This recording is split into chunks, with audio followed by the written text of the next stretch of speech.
Hello students, welcome back to GIT point. हमने last turn पे बात कर लिया था। ये लेक्चर काफ़ी दिन बाद आ रहा है, मैं ये चीज़ बोलूँगा आपको। हमने आपको लास्ट लेक्चर में बता दिया था कि इंडक्टिव इफेक्ट होता क्या है और इंडक्टिव इफेक्ट में हम क्या क्या पढ़ सकते हैं। एप्लीकेशंस वहाँ पे हमने बता दिया था कि इंडक्टिव इफेक्ट में हम एप्लीकेशन क्या पढ़ेंगे, वो आज भी हम चर्चा करेंगे उस बारे में। अच्छा, सबसे इंपॉर्टेंट बात ये थी कि हम वहाँ पे आपको दो सीरीज दे दिए थे, एक पॉजिटिव आई सीरीज और एक नेगेटिव आई सीरीज। ठीक है, अब आप सोचोगे कि यार ये पॉजिटिव आई सीरीज और नेगेटिव आई सीरीज क्या है। इसके बारे में हमने लास्ट लेक्चर में आपको बता दिया है कि आखिर ये जो पॉजिटिव आई था ये क्या था। ये था डोनेटिंग ग्रुप,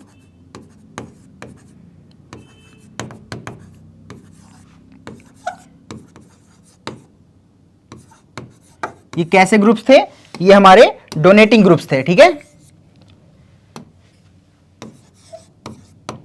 और अपना नेगेटिव आई क्या था, नेगेटिव आई इफेक्ट या फिर नेगेटिव आई सीरीज क्या था, ये विथड्रॉइंग ग्रुप था।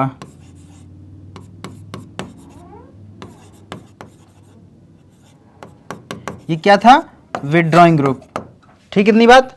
चलो, अब मैं अगर बात करूं आखिर ये पॉजिटिव आई और नेगेटिव आई के बारे में, तो पॉजिटिव आई हमारा क्या हो गया, पॉजिटिव आई हमारा हो गया इलेक्ट्रॉन डोनेटिंग ग्रुप। वहीं नेगेटिव आई क्या था, इलेक्ट्रॉन विथड्रॉइंग ग्रुप। मतलब ये जो पॉजिटिव आई सीरीज आपने पढ़ी ना, इसमें वो एलिमेंट्स ऐसे एलिमेंट्स हैं जो जहां पे भी लग जाएंगे ना तो इलेक्ट्रॉन्स को प्रोवाइड करेंगे, अपने इलेक्ट्रॉन्स देंगे। और नेगेटिव आई क्या है, उसी तरह अगर कहीं लगा दो ना तो इलेक्ट्रॉन्स ही खींच लेंगे। क्लियर इतनी बात। चलो, अब अगर मैं बात करूं इंडक्टिव इफेक्ट की, अब हमने जान लिया कि आखिर इंडक्टिव इफेक्ट क्या है। इंडक्टिव इफेक्ट एक बार मैं रिकॉल करवा दूं तो बोलूं ये ना एक शिफ्टिंग है, क्या, इलेक्ट्रॉन्स की शिफ्टिंग है। ठीक है, समझना इस बात को। अब साथ ही साथ इसकी एप्लीकेशन की मैं बात करूं तो समझना, इसमें सबसे पहले हम पढ़ेंगे stability of intermediates, then acidic strength, then basic strength. Clear इतनी बात। अब हम यही बात करते हैं कि आखिर ये इंटरमीडिएट्स, हमने तीन तरह का इंटरमीडिएट पढ़ा है। अगर आप सबको याद आ रहा हो, हमने तीन तरीके के इंटरमीडिएट्स के बारे में पढ़ लिया था। उसमें से पहला है अपना, पहला क्या था, पहला था अपना कार्बोकैटायन। दिख रहा है कि ऊपर लिख दिया मैं, दिख तो रहा है। चलो, पहला क्या है, कार्बोकैटायन, यानी कि जिसको हम कैसे लिखते हैं, तो ये कलर दिखता भी नहीं है। चलो, जिसको हम लिखते हैं सी पॉजिटिव, बोले तो कार्बोकैटायन। ठीक है, नेक्स्ट है अपना कार्बो एनायन, कार्बो एनायन, जिसको हम सी नेगेटिव से दिखाते हैं। लास्ट क्या है अपना, लास्ट है अपना कार्बन फ्री रेडिकल। क्या, carbon free radical, carbon free radical, यह कार्बन। Got it. चलो, हमारे पास तीन इंटरमीडिएट हैं, मतलब हम इसमें इंटरमीडिएट की अगर स्टेबिलिटी बोल रहा हूं पढ़ने के लिए तो इसका मतलब मैं कह दूं क्या कि हम इस स्टेबिलिटी ऑफ इंटरमीडिएट में तीन चीज पढ़ेंगे। सबसे पहला पढ़ेंगे कि स्टेबिलिटी ऑफ कार्बोकैटायन, किस तरह से कार्बोकैटायन को स्टेबल कराएं और किस तरह से कार्ब एनायन को स्टेबल कराएं। उसके बाद किस तरह से कार्बन फ्री रेडिकल को हम स्टेबल करवाएंगे। बात इतनी क्लियर है क्या। चलो, good. Then coming up with the next topic, that is stability of intermediate. अच्छा, नेक्स्ट टॉपिक की बात करूं क्या मैं, अब हम इसी को इलेबोरेट कर रहे हैं। ठीक है, अब हम इसको इलेबोरेटिक फॉर्म में चल रहे हैं पढ़ने। ठीक है, चलो, अब इसमें से हमने फर्स्ट उठाया क्या, स्टेबिलिटी ऑफ इंटरमीडिएट। क्या उठाया हमने पहला, stability of intermediate, stability of intermediate. ठीक है, चलो भाई, अब मैं जैसा कि मैं बताया हूं कि इंटरमीडिएट्स में तीन चीजें आएंगी, उसमें से ही मतलब इंटरमीडिएट्स में भी हम पहला पढ़ेंगे क्या, स्टेबिलिटी ऑफ इंटरमीडिएट के अंदर भी हम फर्स्ट पॉइंट पढ़ेंगे, that is stability of carbocation, stability of carbocation. अब आपको यहां पे जो बात याद करके रखनी है, ध्यान से देखिए, जब भी स्टेबिलिटी ऑफ कार्बोकैटायन की बात आएगी तो आपको यह चीज याद रखनी है, क्या, कि स्टेबिलिटी ऑफ कार्बोकैटायन तब होगा, कब होगा, जब कार्बोकैटायन की स्टेबिलिटी, मतलब कार्बोकैटायन डायरेक्टली प्रोपोर्शनल किसके है, पॉजिटिव आई ग्रुप के, और इनवर्स किसके है, नेगेटिव आई ग्रुप के। ठीक है, और इनवर्सली प्रोपोर्शनल किसके है, चार्ज के। क्यों बोले तो चार्ज। ठीक है, अब बात समझने वाली क्या है यहां पे, ध्यान से देखिए। बात समझने वाली यह है कि आप ये समझो, अगर कोई कंपाउंड क्या है, कोई कंपाउंड अगर कैटायन है, क्या कोई भी कंपाउंड अगर कैटायन है तो मैं कह दूं क्या ये कंपाउंड गरीब है ना यार। कैटायन है मतलब पॉजिटिव चार्ज, और पॉजिटिव चार्ज मतलब कि उसके खुद के इलेक्ट्रॉन्स जा चुके हैं, उसकी कोई वजूद नहीं बची, मतलब वजूद तो है लेकिन उसके इलेक्ट्रॉन्स चले गए हैं। इलेक्ट्रॉन्स अगर चले गए हैं और मतलब कि कोई भी एलिमेंट के इलेक्ट्रॉन्स चले गए हैं और वो अपना ऑक्टेट नहीं पूरा कर पा रहा है, याद रखना मैं बार बार कह रहा हूं, इवन 7 इलेक्ट्रॉन कंटेनिंग कंपाउंड और element is also called the electron deficient molecule. मतलब 7 इलेक्ट्रॉन होने के बावजूद भी हम उसको बोलेंगे कि ये इलेक्ट्रॉन पुअर, मतलब इलेक्ट्रॉन के लिए ये मतलब क्या डेफिसिट है, मतलब कि इलेक्ट्रॉन के पास नहीं है, गरीब आदमी है, लेकिन तभी उसको बोला जाएगा अमीर आदमी जब उसकी ऑक्टेट कंप्लीट हो। बोले तो 8 इलेक्ट्रॉन मॉलिक्यूल है। तो यहां पे आपको कितने इलेक्ट्रॉन मॉलिक्यूल दिख रहे हैं कार्ब कैटायन में, गिन लो ना, 3 बॉन्ड दिख रहा है, और मैंने बार बार कहा है हर एक बॉन्ड 2 इलेक्ट्रॉन्स बनता है, तो गिनो ना साथ में, 1 electron, 2 electron, 3 electron, 4 electron, 5 electron, 6 electron. बात इतनी क्लियर है क्या? देखो 1 2 3 4 5 6 ही इलेक्ट्रॉन तो है यार, 2 की कमी है, तब तो ये गरीब है। जब भी मैंने बोला कि अगर कैटायन है तो आदमी कैसा है, वो गरीब है।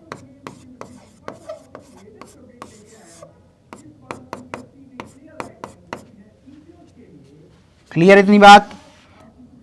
अब अगर कोई इंसान गरीब है, मतलब मेरा कहने का मतलब कोई भी मॉलिक्यूल कैसा है, अगर वो इलेक्ट्रॉन डेफिशिएंट है तो वो तो यही चाहेगा ना कि उससे ऐसा ग्रुप लग जाए जो खुद हमें इलेक्ट्रॉन देके जाए। जब ही तो मैंने बोला पॉजिटिव आई ग्रुप के डायरेक्टली प्रोपोर्शनल है, मतलब पॉजिटिव आई ग्रुप लगेंगे तो इलेक्ट्रॉन देने का काम करेंगे ना यार। एक तो ठहरा ये गरीब आदमी, ठीक है, अब ये चाह रहा है कि मेरे से कोई अमीर जुड़े ना, अमीर जुड़ेगा तो इसको पैसे देगा ना, इसको इलेक्ट्रॉन देगा इन द फॉर्म, क्लियर है क्या? तभी ये प्लस आई के डायरेक्टली प्रोपोर्शनल है और नेगेटिव आई के इनवर्सली है। क्यों? क्योंकि ये यार कह रहा है मैं तो गरीब ही हूं, ये जब जब लग जाएगा तो मुझे और गरीब करके छोड़ेगा, ठीक है, ये जब लगेगा तो मैं तो चाहता ही हूं ये लगे क्योंकि ये अमीर आदमी, क्लियर इतनी बात? इसी तरह ये चार्जेस के भी इनवर्सली है, इसकी बारे में चर्चा हम फर्दर आगे करेंगे, क्लियर है क्या? अभी आपको ये पॉइंट क्लियर रखना है, ठीक है। कार्ब कैटायन को स्टेबल कौन करेगा? कार्ब कैटायन गरीब आदमी को स्टेबल कौन कर सकता है? अमीर आदमी, क्लियर इतनी बात? यहां तक अगर कोई बात हो, कोई कुछ स्क्रीनशॉट हो लेना हो तो लो, फिर आगे बढ़ते हैं हम। चलिए इतना क्लियर है, फिर आगे बढ़ते हैं ना। चलो स्क्रीनशॉट लो, 5 सेकंड का टाइम देता हूं आपको, स्क्रीनशॉट फटाफट। चलिए आगे बढ़ें। कोई डाउट यहां तक? कोई भी डाउट हो तो बताओ, जो भी डाउट आए प्लीज़ कमेंट सेक्शन में आप पूछ सकते हैं। क्लियर इतनी बात? चलो भाई आगे बढ़ते हैं ना, ठीक है। यहां तक सब बात क्लियर है क्या? चलो आगे बढ़ें। चलो नेक्स्ट टॉपिक चलते हैं अपना। नेक्स्ट आ जाइए, अगर यहां तक क्लियर है तो आइए थोड़े से कुछ क्वेश्चंस किए जाएं, ठीक है। चलो भाई, हाँ चलो अच्छा ये हो गया, ठीक है, ऑल सेट। हमारा क्वेश्चन नंबर फर्स्ट है, आपका क्वेश्चन नंबर फर्स्ट आपकी स्क्रीन पे है, कृपया करके आप इसे कोशिश करें। देखो अब समझो बात को, होता क्या है, किसी एक कार्ब कैटायन से, याद रखना क्या बोला मैंने, किसी एक कार्ब कैटायन से, किसी एक कार्ब कैटायन से 3 हाइड्रोजन अटैच हैं। कितने हाइड्रोजन अटैच हैं? 3 हाइड्रोजन अटैच हैं, ठीक है। फिर बी वाले में 2 हाइड्रोजन अटैच हैं, 1 ड्यूटेरियम, इसमें 1 हाइड्रोजन 2 ड्यूटेरियम, इसमें एक भी हाइड्रोजन नहीं, सिर्फ और सिर्फ तीनों क्या हैं? 3 के तीनों ड्यूटेरियम ही अटैच हैं। अगर मैं आपको बता दूं पॉजिटिव आई की सीरीज, आपको अगर याद आ रहा हो तो पॉजिटिव आई की सीरीज स्टार्ट ही हुई थी इसी से। हाइड्रोजन की वैल्यू सबसे 0 रखी गई थी क्योंकि इसी को हम बेस बनाते हैं, इसी को हम बेस पे रखते थे। हाइड्रोजन सबसे ज्यादा, सबसे छोटा, देन उसके बाद होगा अपना ट्रिटियम, देन अपना ड्यूटेरियम, सॉरी ड्यूटेरियम होगा देन ट्रिटियम होगा। खैर इसकी बात हम इसकी चर्चा बाद में करेंगे, लेकिन पहले क्वेश्चन पे आइए करते हैं, क्वेश्चन पे बढ़ते हैं। देखो बात को अब समझो, देखो हाइड्रोजन की वैल्यू जो है ना, डोनेटिंग वैल्यू हाइड्रोजन की वो 0 होती है। क्या है? 0। क्लियर इतनी बात? देखो अब देखो, सारे मॉलिक्यूल गरीब हैं, कैटायन है, गरीब को कौन चाहिए ताकि अमीर आदमी आए जुड़े, ताकि उसके साथ कार्ब कैटायन वाले जुड़े जो इलेक्ट्रॉन देने की क्षमता रखते हैं। याद रखना ड्यूटेरियम हमेशा देने की क्षमता रखता है in comparison to hydrogen. Hydrogen कुछ भी नहीं देता, जीरो वैल्यू इसकी डोनेटिंग। देखो ना इसमें 3 देने वाले तो सबसे ज्यादा स्टेबल इसको ये करेगा, ठीक है, ड्यूटेरियम। इसमें 2 देने वाले देन उससे कम, इसमें 1 देने वाला तो उससे भी कम, उसमें कोई भी नहीं देने वाला इसलिए वो सबसे कम। तो ऑर्डर क्या बना अपना, डी देन सी देन बी देन ए। क्यों ए आया, रीजन लिख सकते हो आप, बिकॉज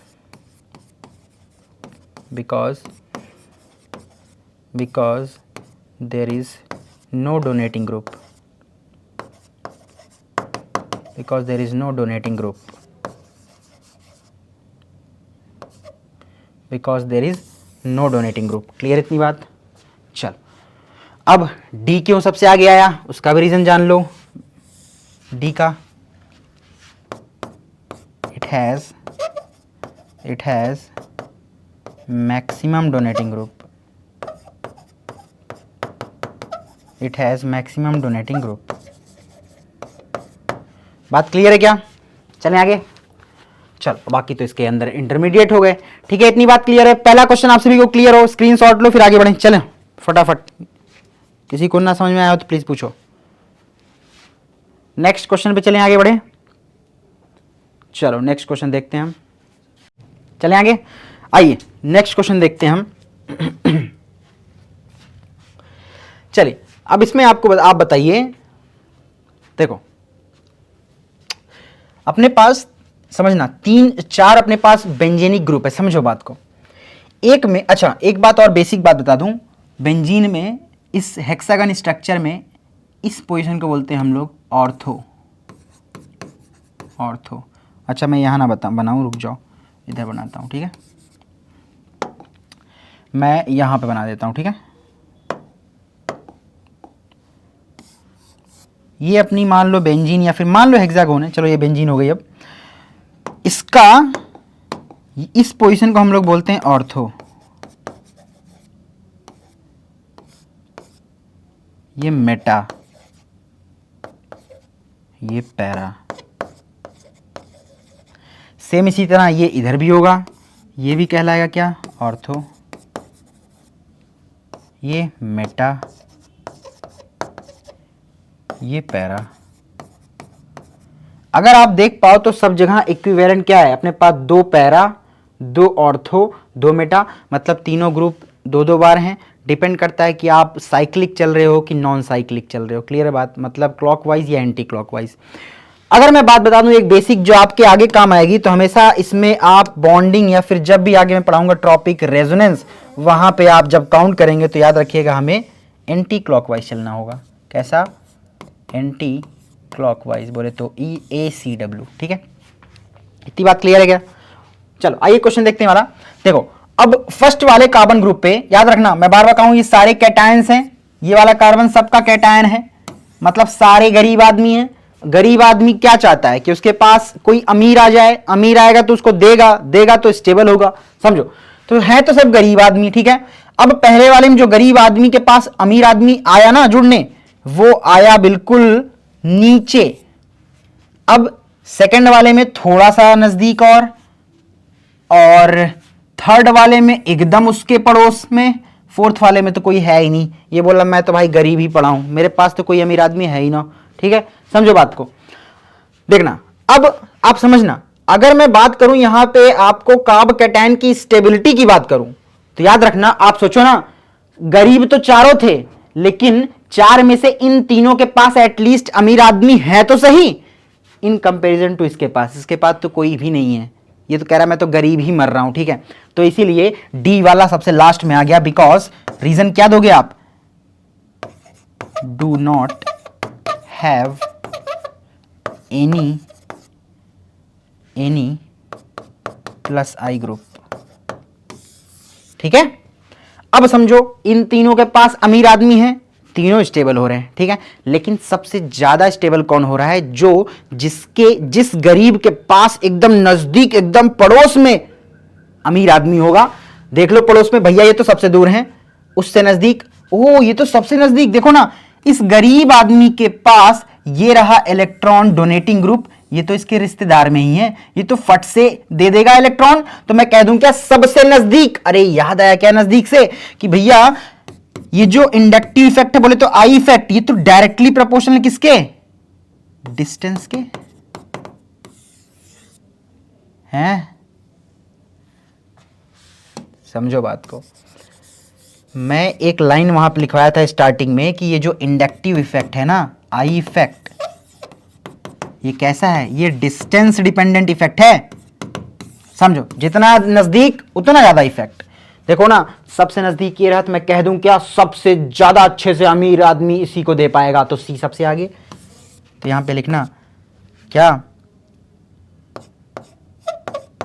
वेरी